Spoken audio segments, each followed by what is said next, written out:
profound quote from a master of the mind, Sigmund Freud, whispers a timeless truth into our reality. Most people do not really want freedom, because freedom involves responsibility, and most people are frightened of responsibility. Have you ever felt the weight of this truth in your own life? A subtle recognition that the cages we inhabit are sometimes of our own choosing. If this message resonates deep within your soul, know that you are not alone in this feeling. This is a sign that your spirit is stirring, beginning to question the very fabric of the reality you've been sold.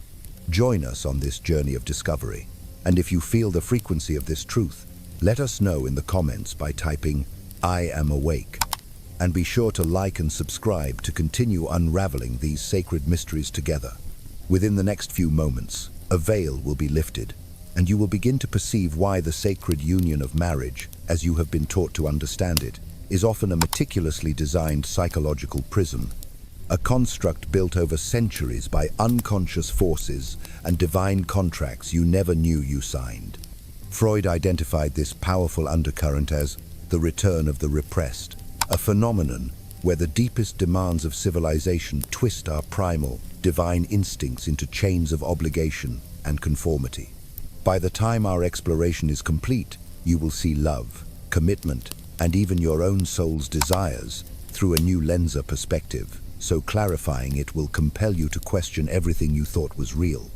A profound title card appears on the screen, its words etched in the ether: the illusion of choice.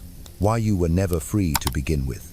The institution of marriage is presented to us as the ultimate act of free will, a conscious choice vibrating at the frequency of pure love, a sacred union blessed by the divine.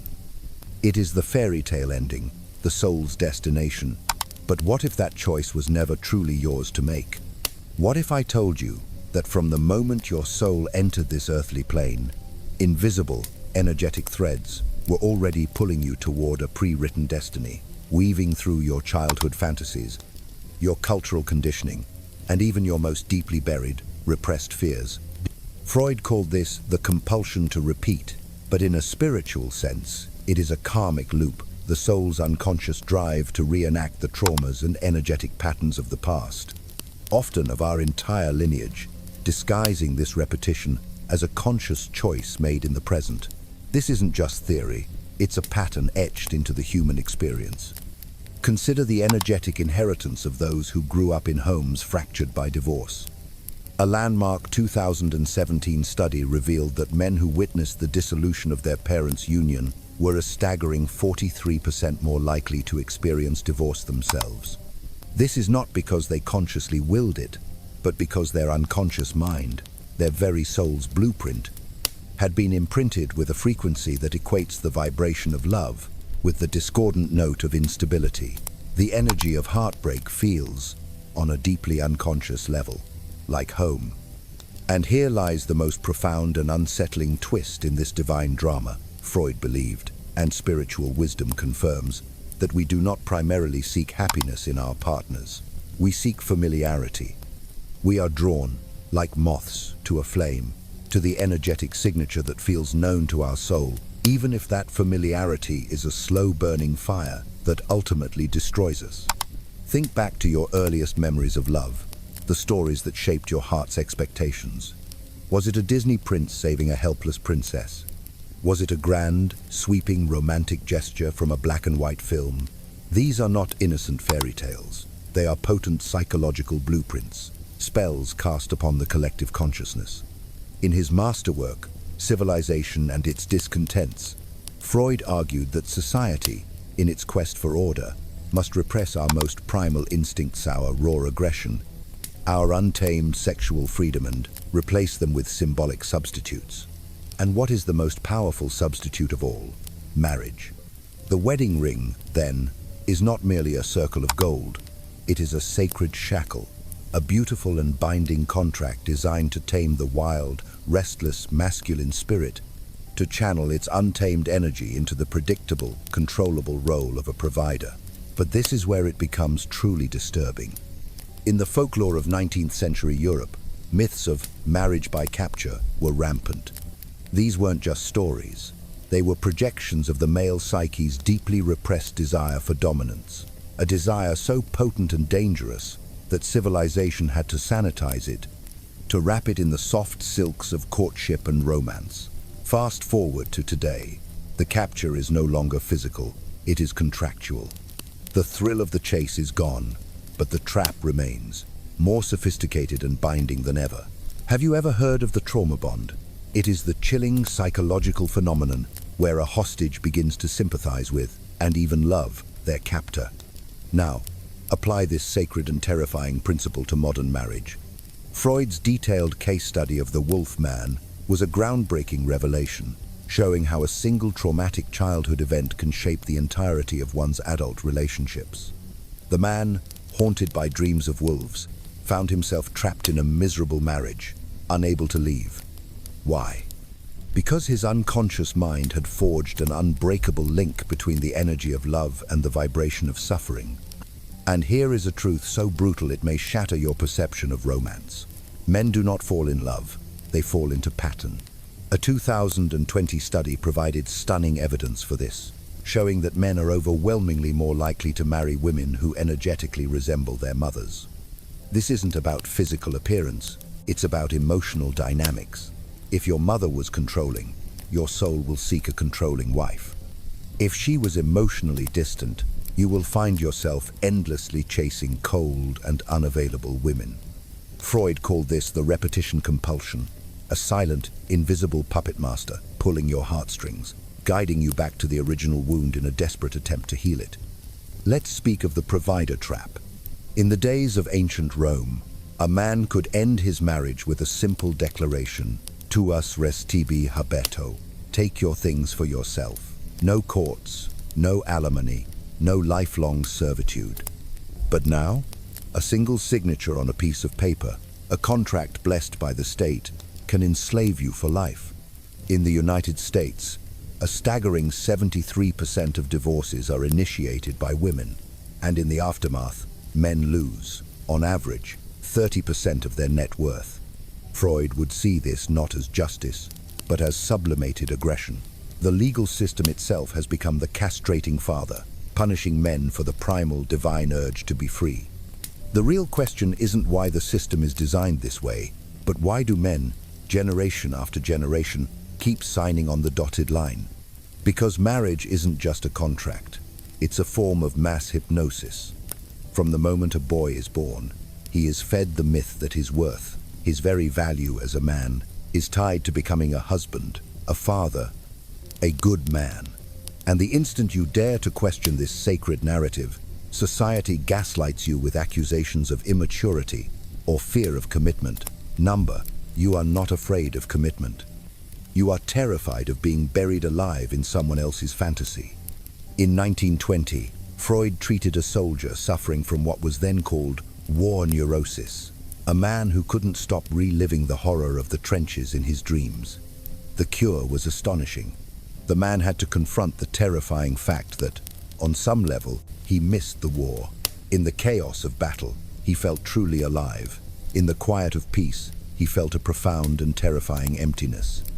Now ask yourself, do you miss the chase, the uncertainty, the raw, unfiltered thrill of being truly free? This isn't immaturity.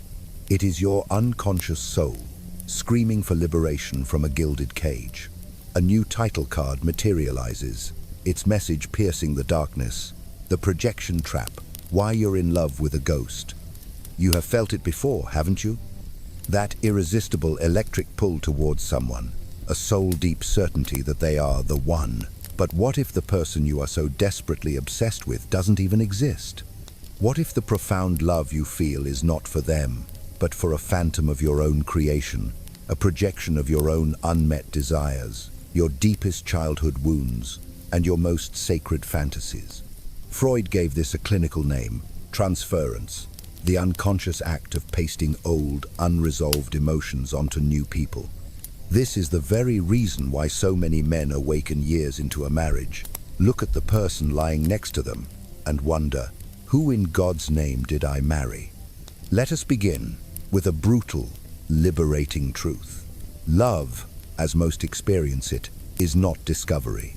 It is hallucination. Freud's most controversial and misunderstood idea was that all love, at its very core, is a reenactment of our earliest, most primal bond. The way you were loved, or failed to be loved, by your parents becomes the energetic blueprint that shapes every attraction you feel today. A 2018 study found that individuals with emotionally absent fathers were an astonishing 62% more likely to chase partners who were distant, unreliable, and emotionally unavailable. Why? Because their unconscious mind, in its infinite and often misguided wisdom, was attempting to fix the past by winning over someone who felt just like the parent who first wounded them. Take a moment and reflect.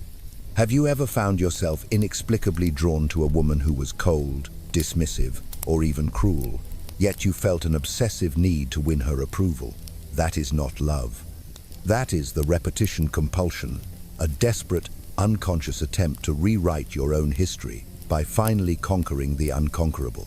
Freud's patient, Dora, was a perfect example, a soul trapped in this very cycle. She fell for a man who treated her with disdain, not because she enjoyed suffering, but because his neglect mirrored the emotional absence of her own father. And here is the darkest, most tragic part of this illusion. Your brain, in its conditioned state, mistakes this painful familiarity for destiny. In 1895, Freud wrote about a phenomenon he called screen memories, false or distorted recollections our minds create to mask painful, unbearable truths. Modern psychology calls this idealization, and it is the very reason why so many marriages crumble into dust after the honeymoon phase. Consider the story of Daniel, a successful businessman who thought he'd found a goddess. She wasn't just beautiful, she was a whirlwind, a storm of intoxicating chaos and artistic passion that made his structured, predictable life feel grey and meaningless. He saw in her not a person, but a promise, the promise of a life unbound, a life of raw, unfiltered feeling.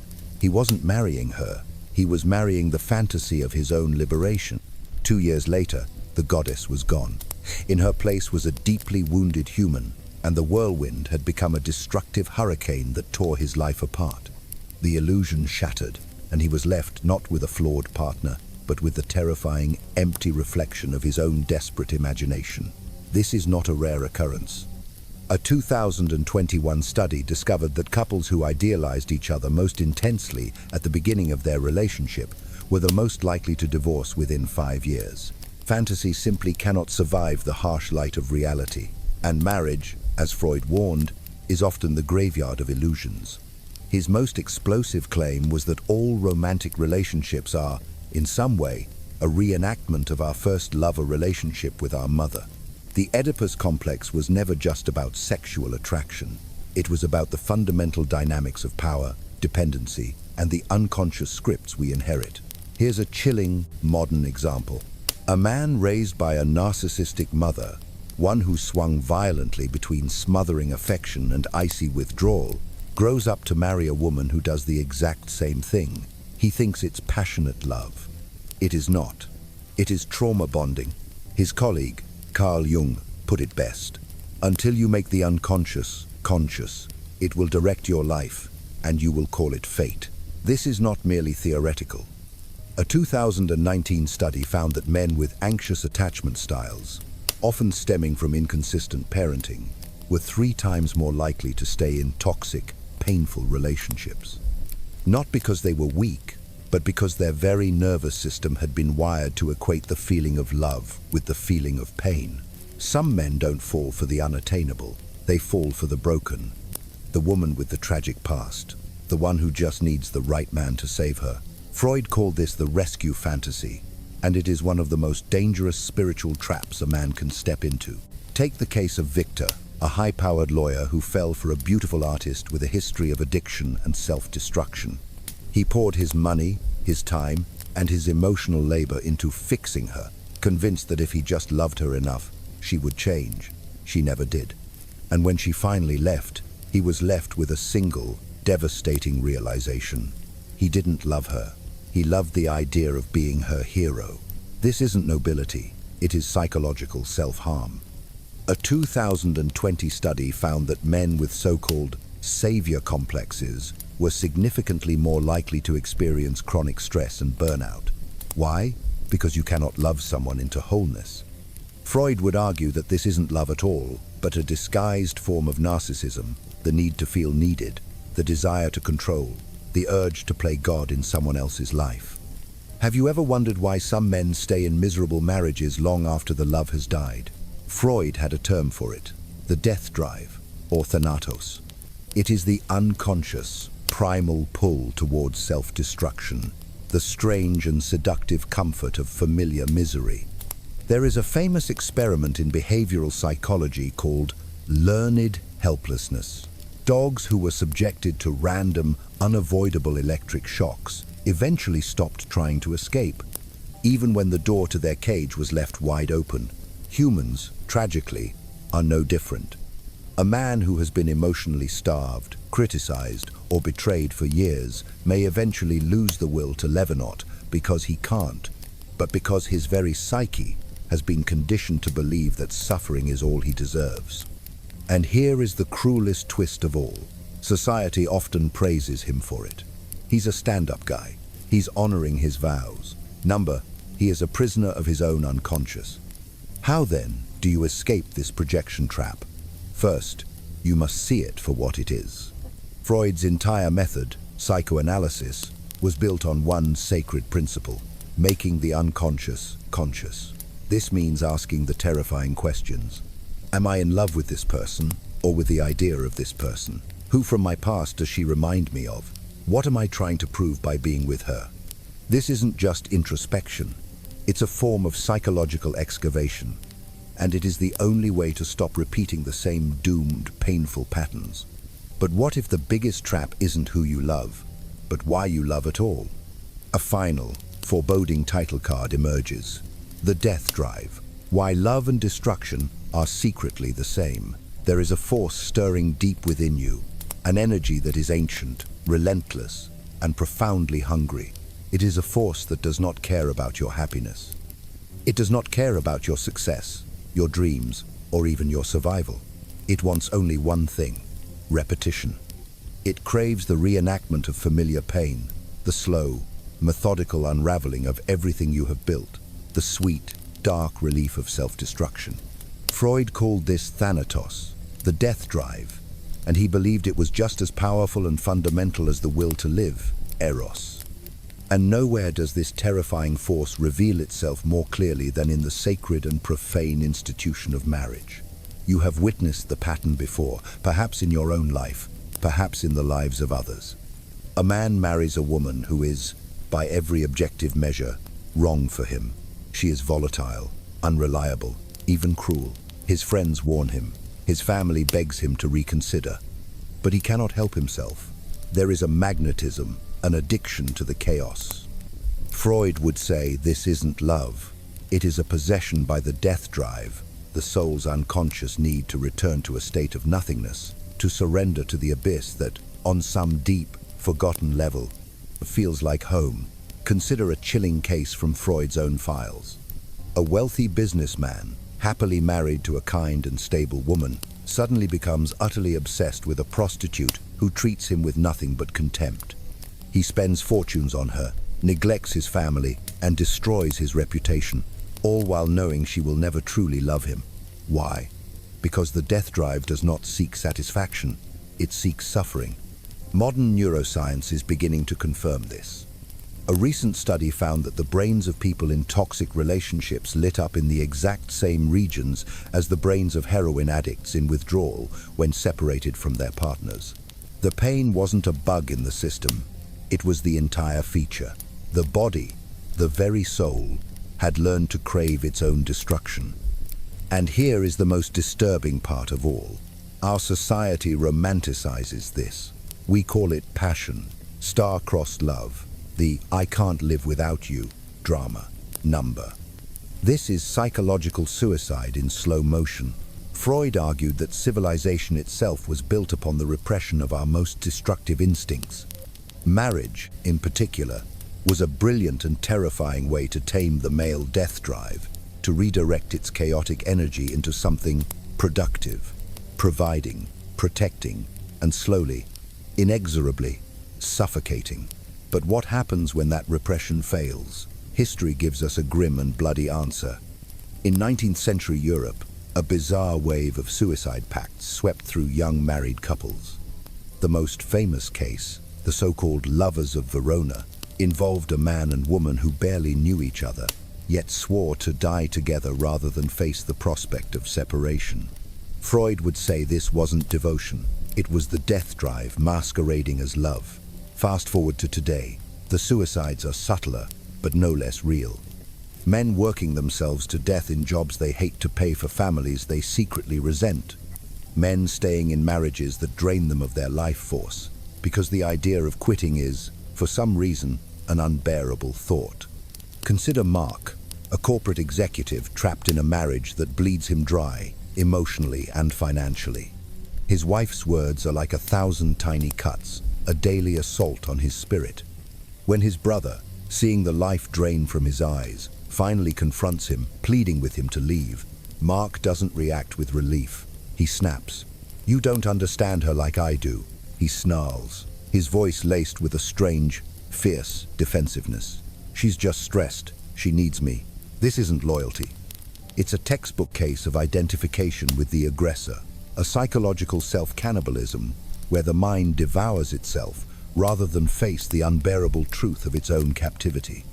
A 2022 meta-study found that men in emotionally abusive relationships showed brain patterns remarkably similar to prisoners of war dissociation, hypervigilance, and a warped sense of gratitude toward their captors. The death drive had won, and here is where most men go catastrophically wrong. They think an affair, a divorce, or a new woman will solve everything. But Freud warned that the death drive does not want freedom, it wants repetition. A landmark 30-year Harvard study tracked men who left unhappy marriages.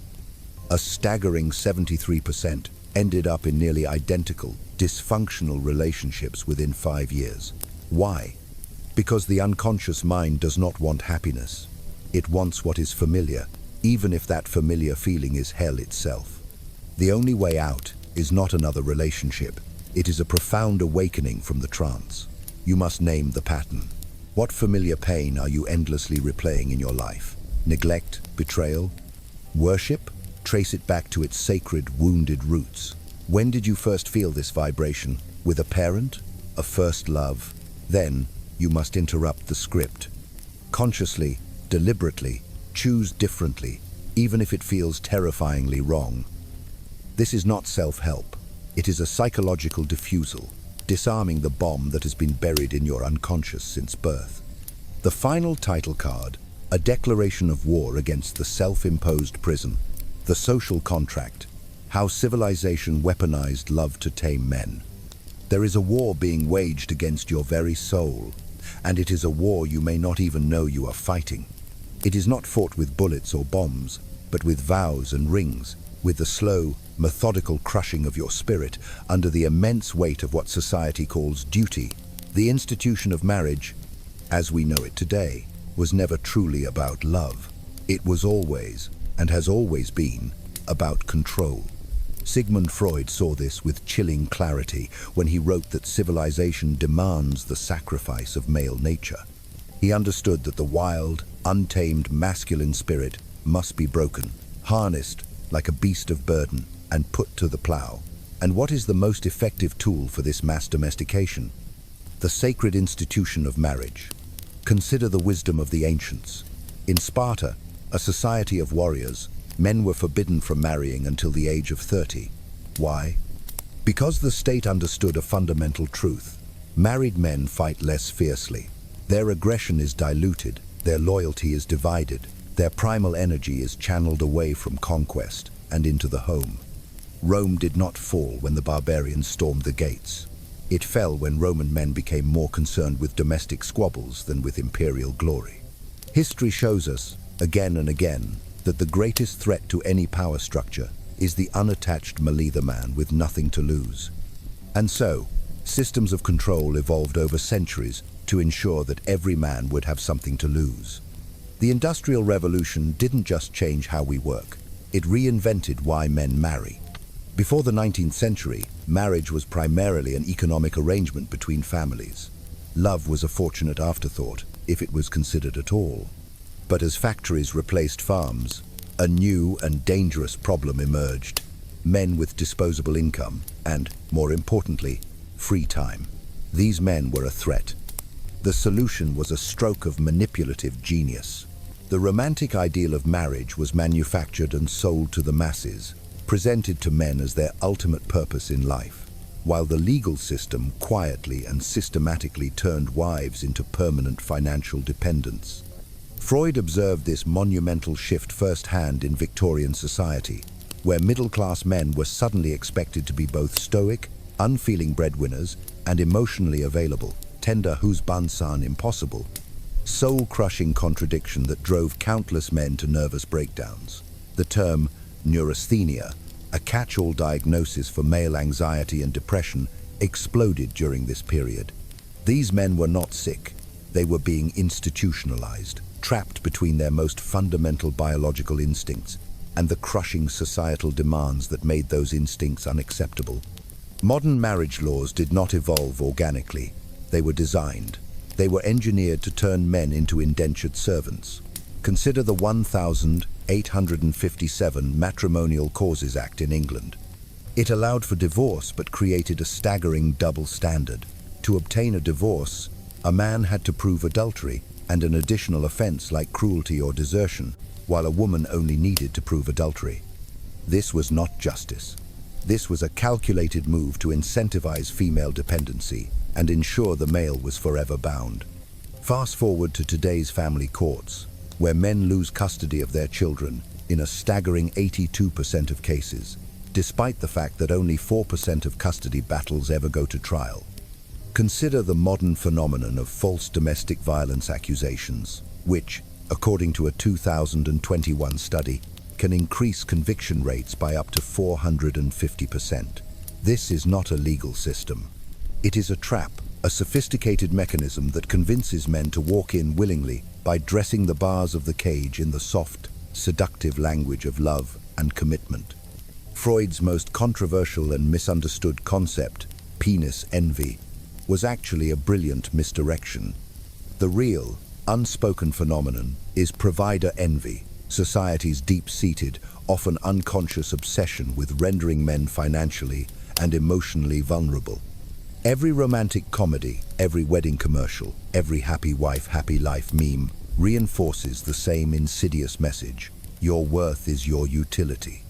A 2022 MIT study on advertising found that portrayals of husbands in modern media consistently fall into one of three demeaning categories. 1.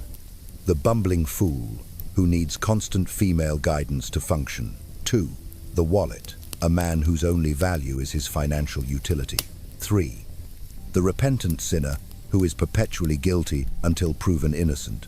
This is not accidental. It is social conditioning on an industrial scale. When a Minnesota school district introduced provider shame workshops for 10-year-old boys in 2021, teaching them that their traditional male ambitions were inherently oppressive, they weren't educating children, they were breaking stallions to the saddle. Recognizing this trap is the first, most crucial step. Beating it requires a trinity of sacred armor. 1. Financial sovereignty.